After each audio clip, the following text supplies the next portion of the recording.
didn't ask for any financial compensation. They said some want, for example, to have their case trending and going viral. And for example, I remember a person who used to prefer living with his father, and the rest of his family used to live with his mother. And when his father died, he went to the family, but the family did not accept him. He said to me, I want to appear on your podcast to publicize my my case. I said to him, why come to us? Why not go to the authorities? Uh, he said, I want to publicize my case. I said to him, but this can be a double-edged sword. It can go against you too. So I explained the situation to him. I said to him, we don't want to criticize anybody or attack anybody.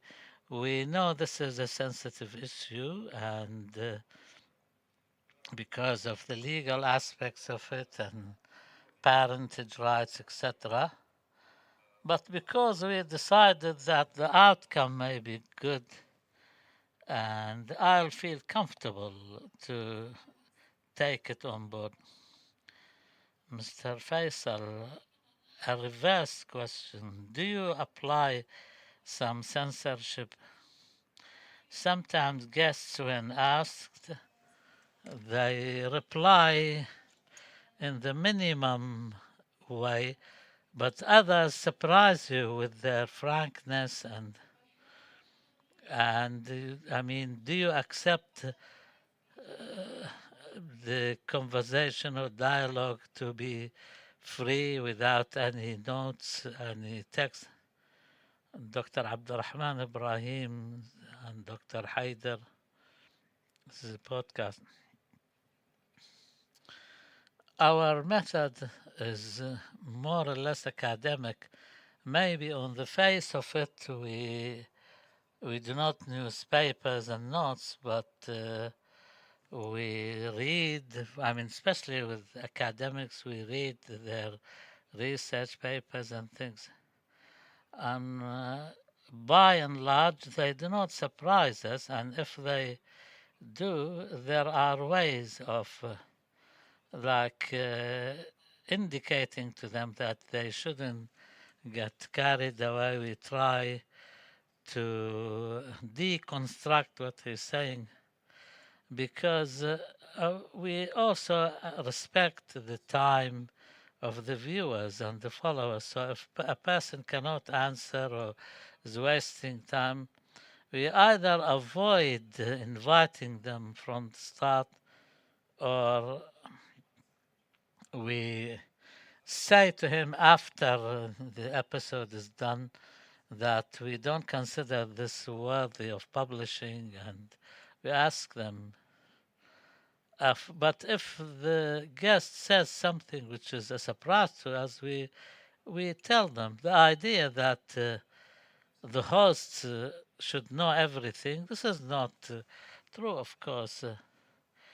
I want to build my viewership and followers as a person who builds knowledge, acquires knowledge, and spreads knowledge, not someone who knows everything right from the start. Because if I don't know anything, I say, yes, I admit to that, but together we can find out more, and with time, people will understand that we seek knowledge and we study the knowledge the person has, and this way we'll avoid a lot of problems. Yes, definitely, there is no absolute knowledge, and everybody has his limitations. I may prepare an answer, but I get a different answer. Yes,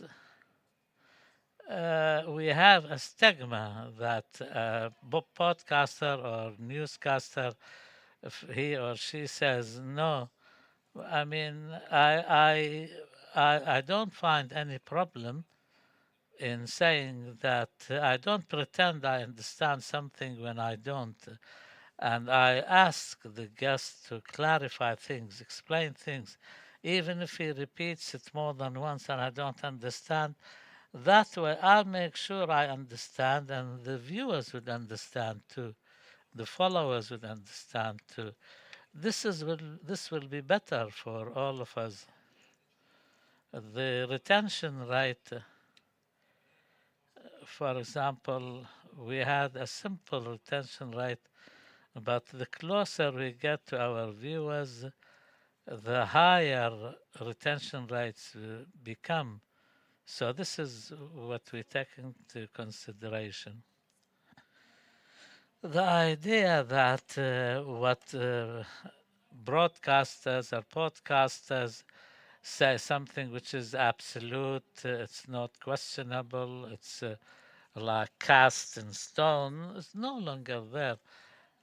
These platforms now break these taboos and the unilateral way of presenting information. Mr. Podcast, your podcast is in sound only and it's different than Faisal. And how do you use the word trend? For example, do you say to yourself, I want trending and I'm not a media person? Some say that bad publicity is good publicity. No, we don't seek that. We seek impact to raise awareness, to enrich, and to create a legal archive, so to speak, that people can refer to. We want to provide the opportunity to people who are curious, who want to have, who are inquisitive, they want to know. Even papers, research, books, and things, the idea is generated that sometimes you find things you cannot find in written papers, and the ideas which are being presented, you see them with the passion attached to them, with the feelings. We do not seek trends, but we want a wider footprint, and this is a personal effort.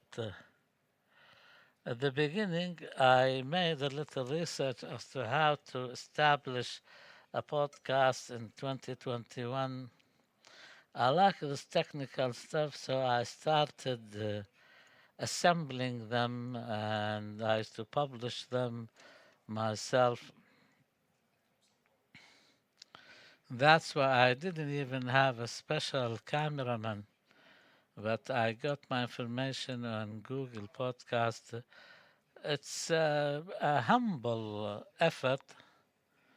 We recorded many episodes. We hosted legal personalities, some decision makers.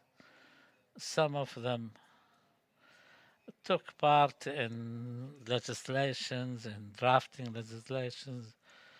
And one of the persons who took part in the podcast had a role to play in the law on the guardianship of children and stuff like that.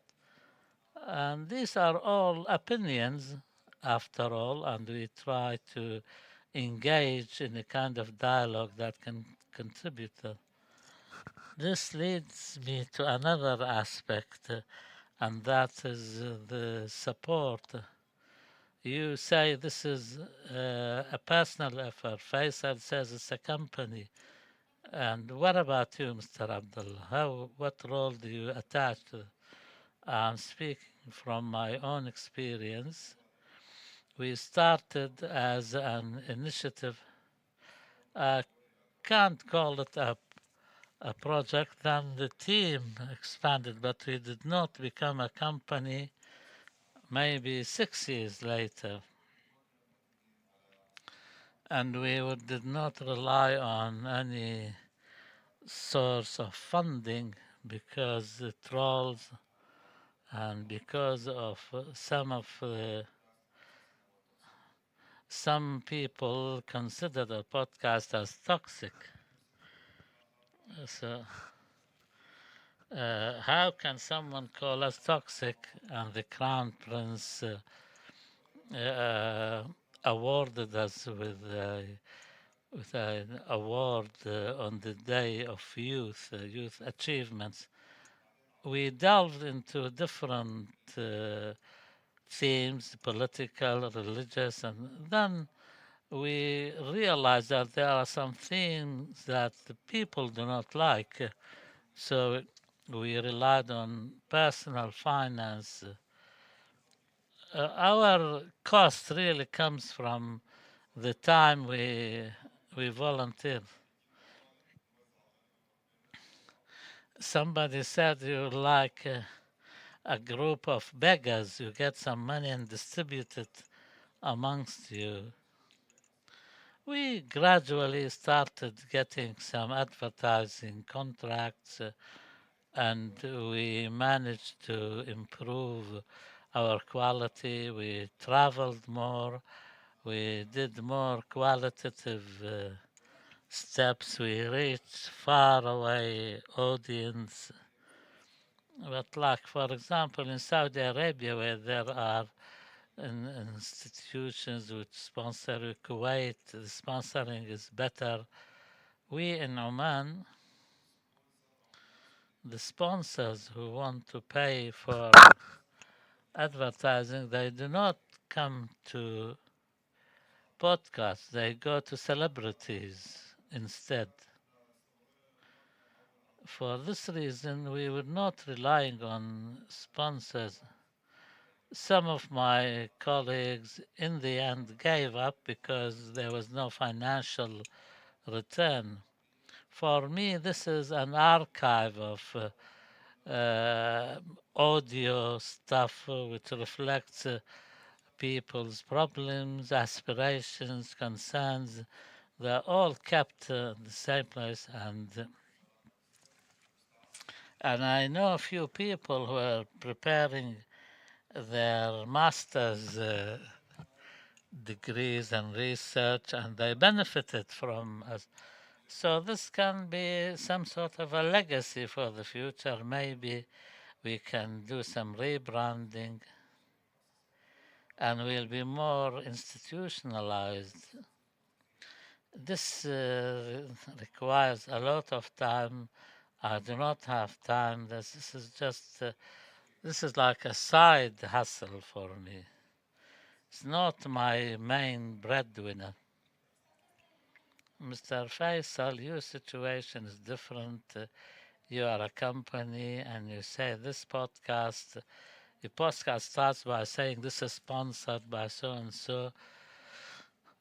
So, because you have the funding and the support, does this impact the direction you move in? Are you asked sometimes to deal with themes because you have to? This is a give and take situation between you and the sponsors. We started with 2 people, now our team is made up of 20 people. We started 6 years ago. I used to film, I edit, and Nir I used to publish, so we're 2 people. And many people who knew us in the beginning remember us in those days. The first advertiser who came to us is a bottled water company, and they wanted to see this podcast, and they wanted the podcast to be a product. Some some look at podcasts as an amateur way. Some look at it as a business and use it in this way. The podcast grew bigger, and we started approaching people approached them once, but then we created the environment that attracted them. This is like any other business, you create the environment to attract customers and people who want to come and advertise with us. This is how we presented ourselves. And you mentioned sponsorship. We do not have sponsors in the sense of they sponsor us, but they invest in us. And the, the investors with us own the minority of the company. When an investor wants to invest with you, some come to finances.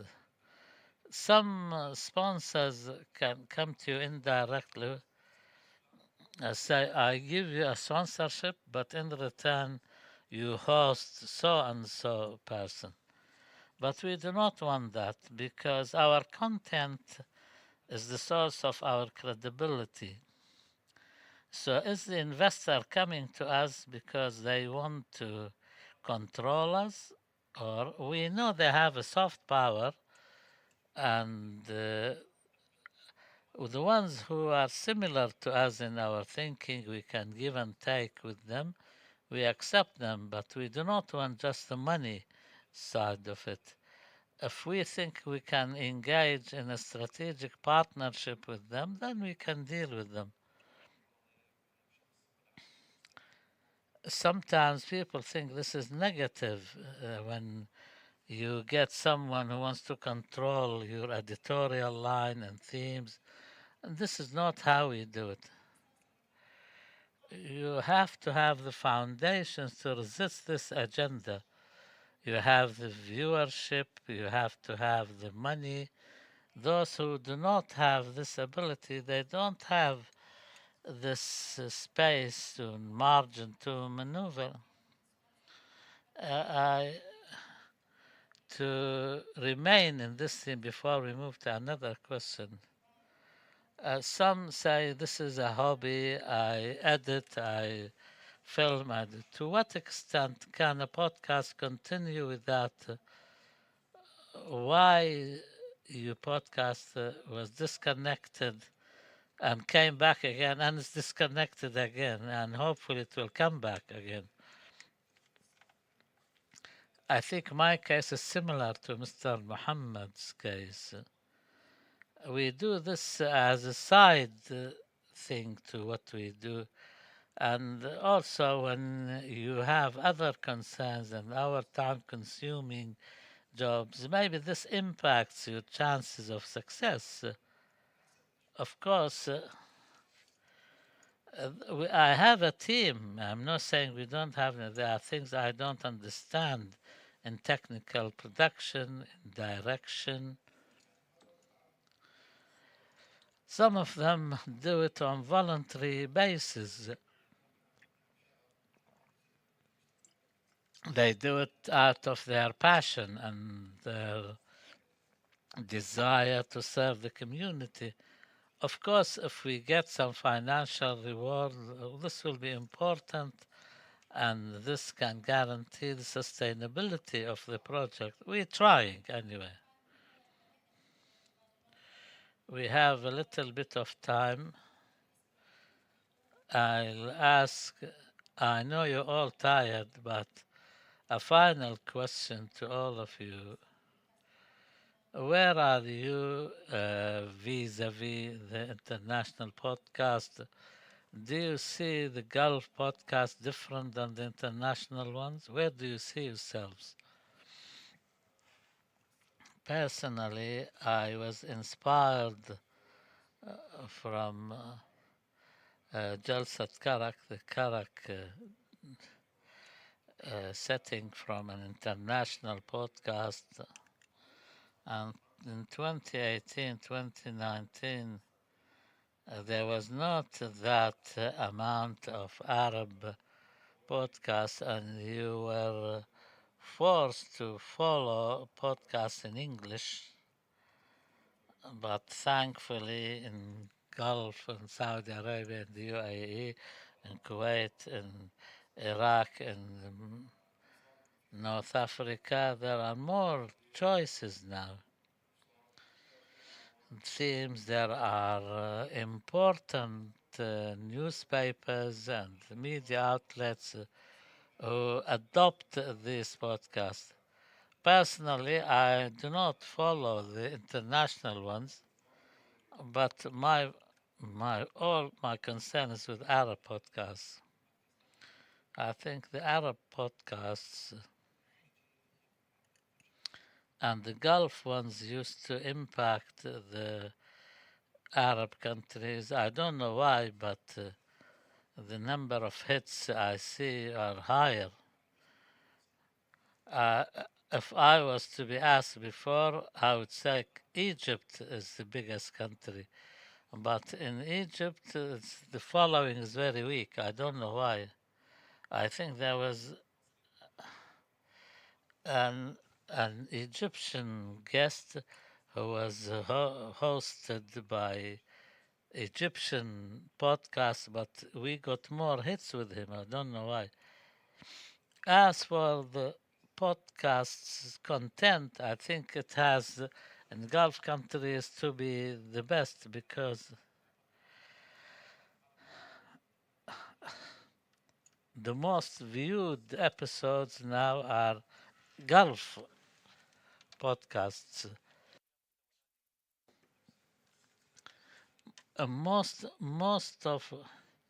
Most of our content is religious, political, psychological, etc. We're still not able to produce podcasts which is of scientific nature, physics, chemistry, etc. In the West, they have more talent.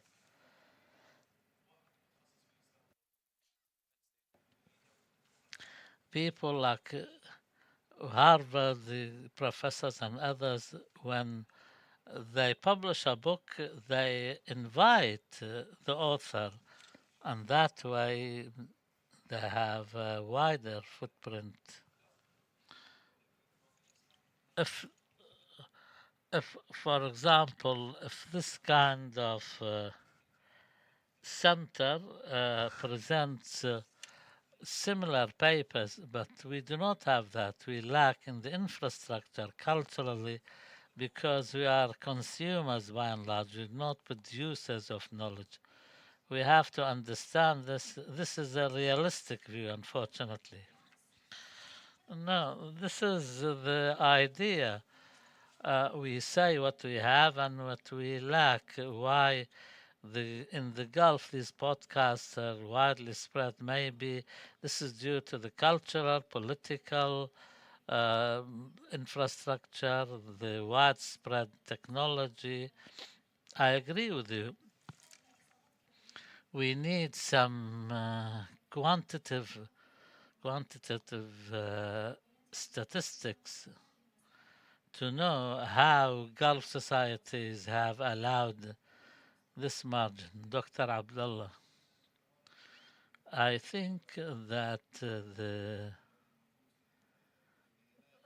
international content compared to the Gulf in the Gulf podcast is no less in its importance and daily podcast. We see similar themes. Maybe sometimes they have a dialogue which is richer, as our podcasts are too. This is an optimistic way. I open the floor if you have any discussion. Dr. Zaid.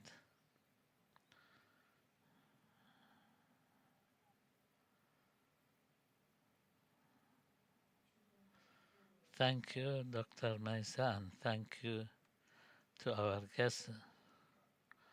People by nature love to tell stories and talk.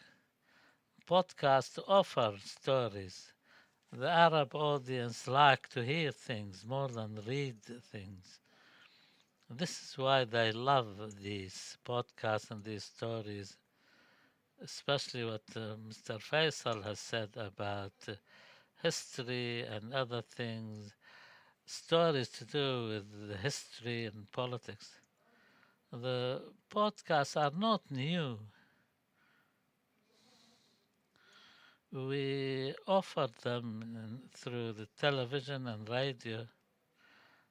I had two programs, one a TV program and one a radio program. And personally, if it wasn't for my personal efforts to put them on or publish them on video tube, and in Egypt they still are attached to talk shows, Ahmed Musa and others. But this is just an analysis I'm offering. We no longer have the same passion for television, but for example,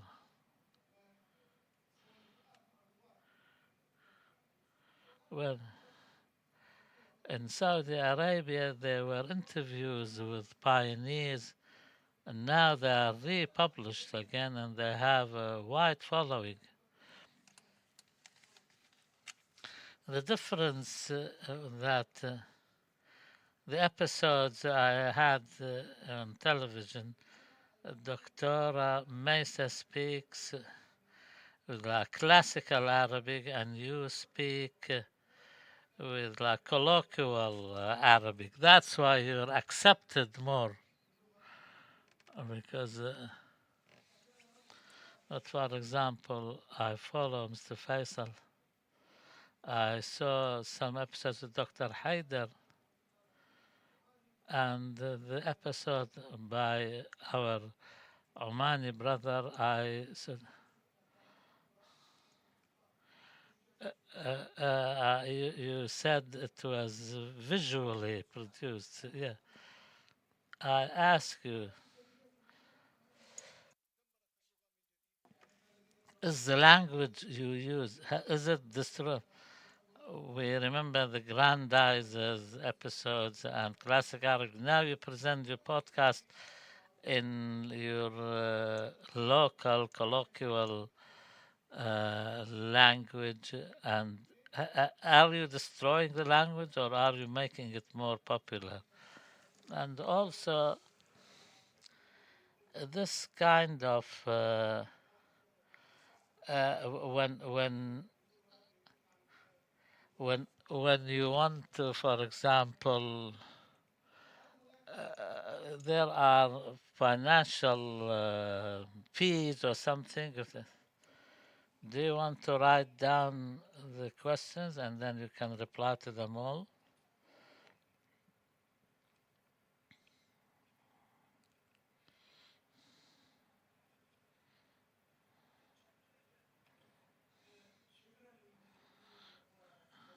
Thank you to our speakers, Abdullah Faisal Muhammad. This is the first time for Mr. Abdullah. I haven't heard about yours, but the podcast, which is without papers at Karak, I followed some episodes, so I have a question. It's, I'm sorry, the people present in this room is very small. We know Mr. Faisal doesn't wear the national attire. He wears casual clothes. My question is, you you you said this is all about serious dialogue, but I don't see any challenging of any uh, ideas, of any refutation. It's as if You hear a narrative and popular answers, which is very popular, nobody challenges them, you just repeat them. This is a problem. How can we how can we use this kind of podcast to talk about controversial things, and also we know some famous celebrities, influencers. Do you try to invite them as experts, for example? Last question. You followed about Mr. Muhammad. You try to solve some problems, but there are some problems which are deeply rooted. Have you tried to deal with them to create some change in the way societies view these problems? Last question. I noticed that in Oman, and there are podcasts specific to the Dhofar, not Oman in general. The- Good afternoon, good evening to you all. You usually receive guests. Today you are our guest, so please bear with us. The podcasts appear in at a time when in television we are told that the briefer you are, the better, the less time you spend, because the interviewer insists on very short interviews, 5, 7 minutes at most, and the podcast is totally different. We give you 7 hours, not 7 minutes, and this, with the same guest, same interviewer, with no breaks in between. I thought that only people with nothing much to do follow that, but apparently it's followed by the elite. I know someone who is very busy and he considers that he has to hear these podcasts. And you talked about, uh, apart from the society's authority, do you take that into account? For example, sponsorship.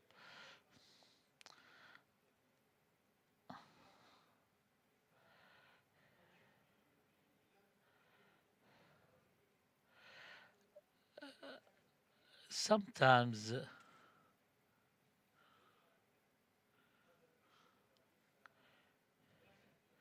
and sometimes it's when you need more followers, for example, you present to them that. Do you take into account the censorship of society so you don't raise certain issues? Dr. Haider, thank you very much, and thank you, Mr. Faisal, Mr. Muhammad, and Dr. Abdullah. I think this is an important session because we are contemplating podcasts. We do not have many studies on that from a sociological point of view.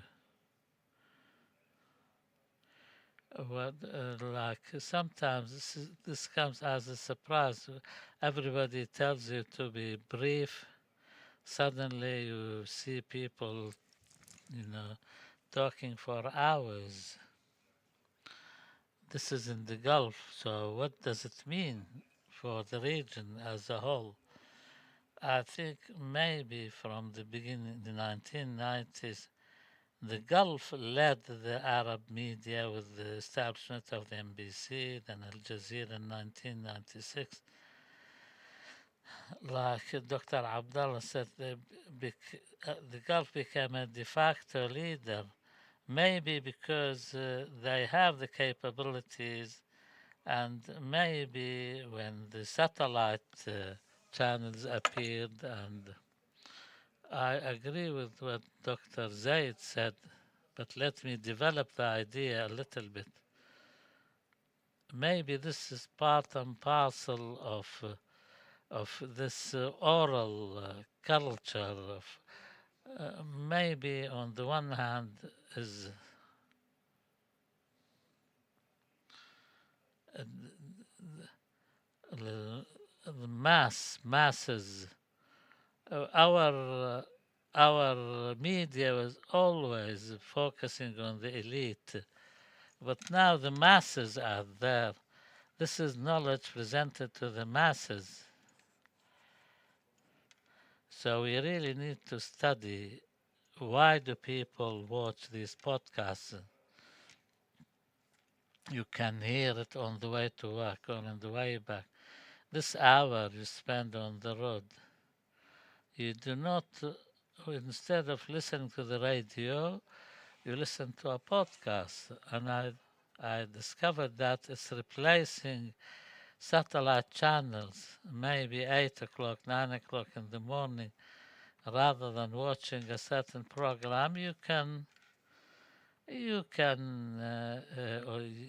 use the YouTube. This is my personal experience, but this needs more research. They they are taking the place of the traditional media, and also the traditional media is based on an oral tradition.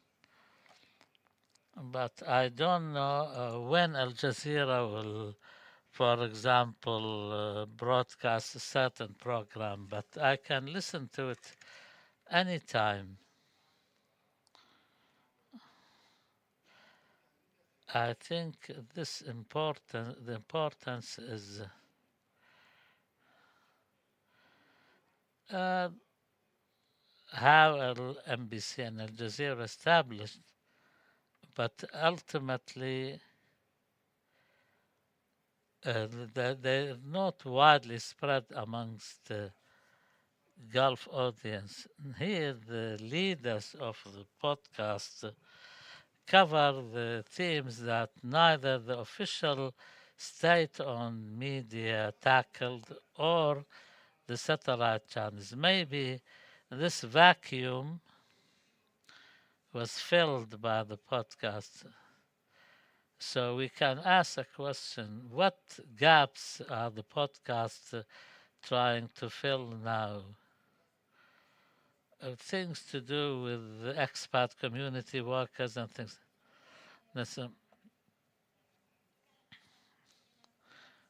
the gentleman there, and we come back.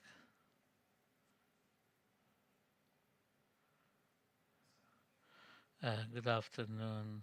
A very busy day. Thank you. Thank you for the organizers, Dr. Mesa. My name is Abdullah Tai. I have a number of questions.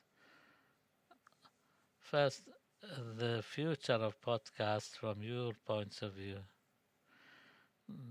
The moderator talked about statistics and things until 2023, but will it continue till 2033, or is it just a passing trend? So from your point of view, how do you evaluate this? I think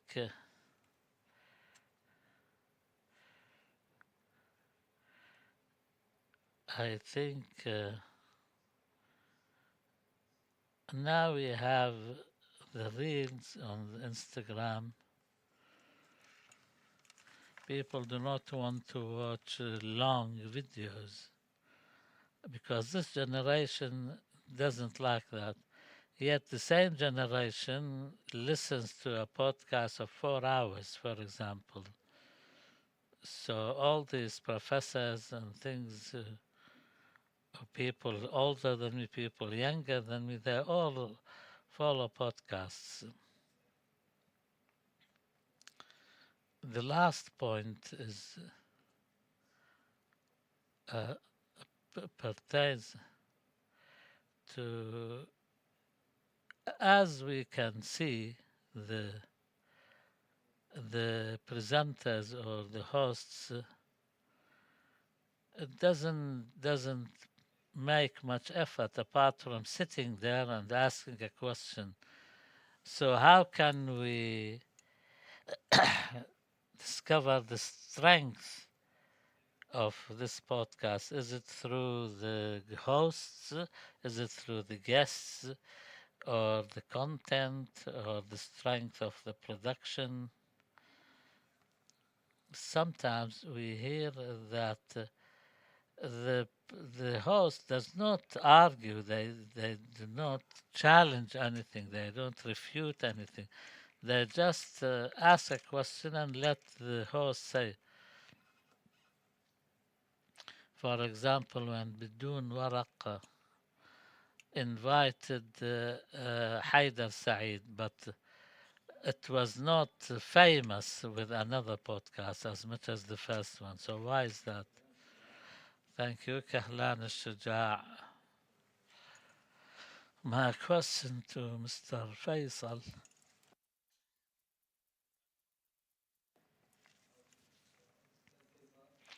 My question to Mr. Faisal.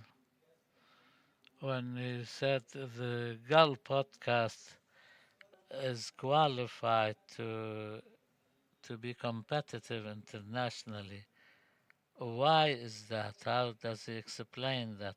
And why is it attracting a bigger audience compared to other podcasts in the Arab world?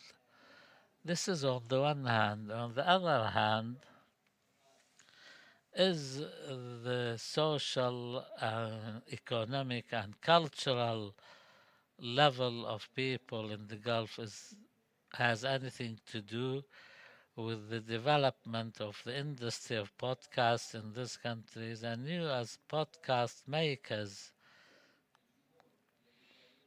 the viewers who follow you,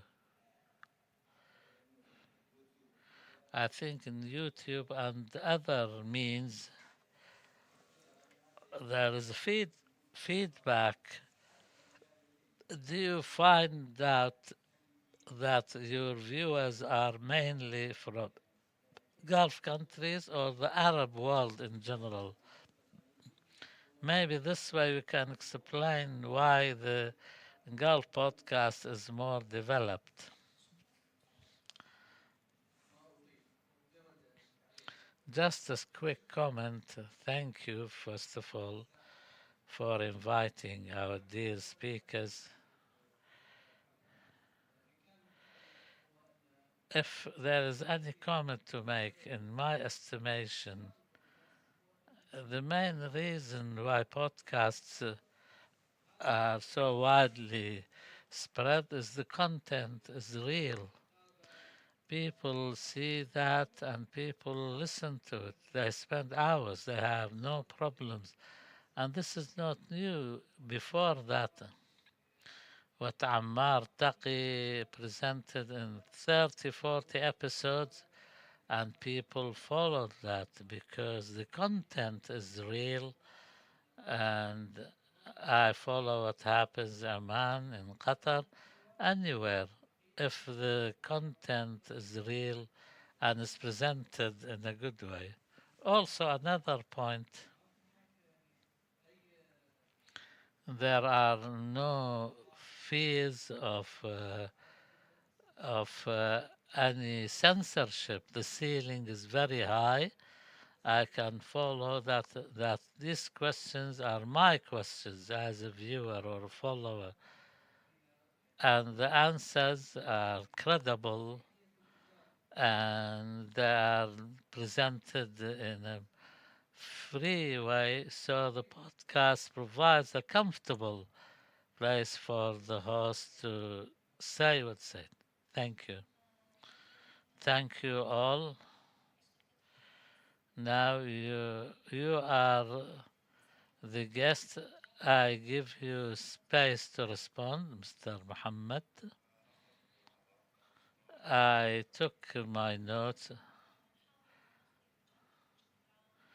Generally speaking, we want to give the chance to everyone. Maybe what we all suffer from as podcast, what the doctor said is why you don't uh, interrupt, challenge, or refute the answers. Personally, I learned when when I was a guest, more of the radio stations, they ask you a question before you continue, they interrupt. So for me, this was very annoying. I decided that when I invite a guest, I'll allow them the opportunity. And somebody did a study on that. The, the host spoke some maybe 10% of the time. Not 5 years ago, people say, "Why don't you challenge the guest? Why don't you ask?" Especially when it comes to religious, philosophical, or intellectual issues, they want you to be their voice. I think the audience should be the judge of that. With the passage of time, we do not see these comments, they disappeared completely. سوار شايف program. Why don't you challenge? Why don't you pressurize them? The podcast, no, we have a chat over a cup of tea or coffee, and you ask any guest who appeared on a podcast, they'll always say that the best thing about it is Sadiq Jawad, the late Sadiq Jawad, who was Oman's ambassador in Washington. Maybe he was 84 years of age when he said to me, son, when you ask me, he said to me, ask your question and keep silent because I don't have the ability to engage in this. Maybe I spoke for not more than 3%. It was one of the most successful episodes. We had millions of it. We're talking about the relationship between philosophy and religion. Then I asked him, what about this verse in the Quran? And people loved this show because you respected the guest, and this is the format of your podcast. This is very, I don't want to take too much of your time, and I hope I will not have to intervene, but the end of the day, I think, I just want half an hour of your time. No. If you follow me, you know what I mean. Have we destroyed the Arabic language? We have not destroyed it, but maybe we are. I don't know. Are we a cause of the situation why that the Arabic language people, some people see that it's being destroyed. We are not the cause of that, but we are part of the situation we find ourselves in. Maybe we are contributing to that. I don't know. Maybe you're right. So I want to be realistic. Am I responsible for that? No. I attended a private school. I studied outside Kuwait because our education system is defected. So if this was not our language in YouTube, and and if we present thing anything. For example, as you said, in classical Arabic, if we present all everything we say, this may not reach a wider audience. Um, it's true that the person who's listening to me, maybe his language ability is weak. When I get someone and give them free space to say what they like, of course I'll bear responsibility if the narrative is weak. This is true. What we do in our podcast when we talk about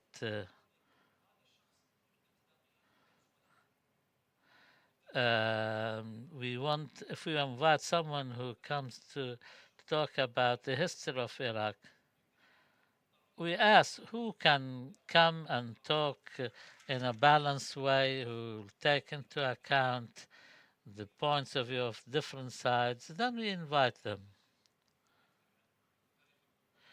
Who can, we want, for example, academics who enjoy a high degree of credibility. We pose simple questions. People know Iraq and Syria, but they do not know the real history of Iraq. I agree with you that we should not invite people just to get more audience. Like people like Ammar Taqi, they bring a person and they challenge their narrative. This is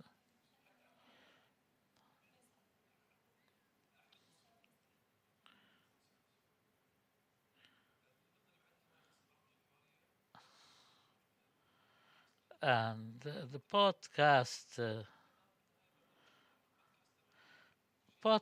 is this is the we are presenting one type of it, and that is a chat show or a dialogue, and this is one type of podcast. And also, when somebody talked about the censorship, we had an episode on the rights of expat workers. It's a very sensitive issue, and well, you can do that in a very boring academic way or a way which is provocative, but you can also do it in an academic way. You present the facts, and so there are different styles.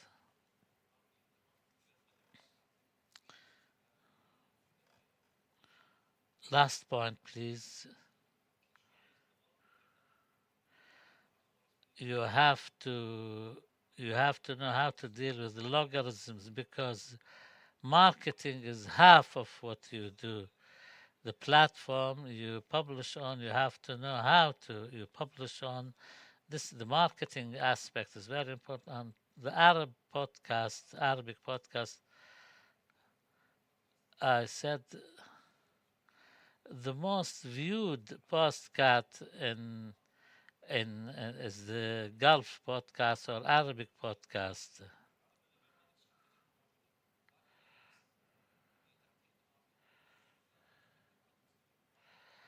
So we want something to be lasting and sustainable. As for marketing, I know my shortcomings when it comes to marketing. As for the dialect in podcast and the use of language, I think spontaneity is a feature of podcast, and this what gives a bigger impact and a larger footprint, because this is closer to people when the ideas are presented in a simpler way. as for challenging people's ideas, I think there is no contradiction in allowing the person time to present his idea in its entirety and then ultimately challenge the same idea. Challenging the ideas does not necessarily mean that you interrupt them all the time. With all due respect, the way Ahmed Mansour he provokes. And sometimes people cannot complete an idea because of the number of times he interrupts. And I remember the episode with His Excellency Sheikh Hamad bin Jassim. There was interruptions all the time.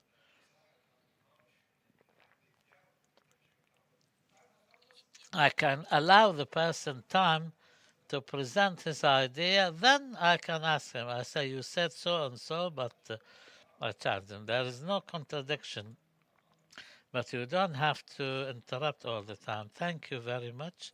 I hope that this is not they're envious of us. This was a session about dialogue to understand what podcasts mean.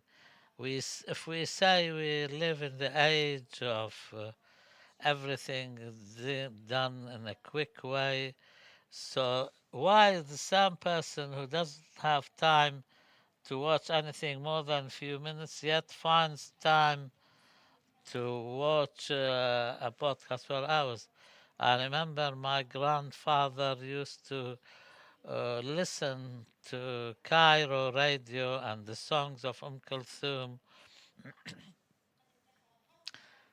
Maybe the age of a media with one voice, one complexion is over, and people have now uh, diversity of opinion, and the people have the freedom to choose. Is it to do with the ability of the host? Is it the voices of those who are marginalized? I don't know. There are many questions. Maybe we raise them here, but we will thank you for your patience.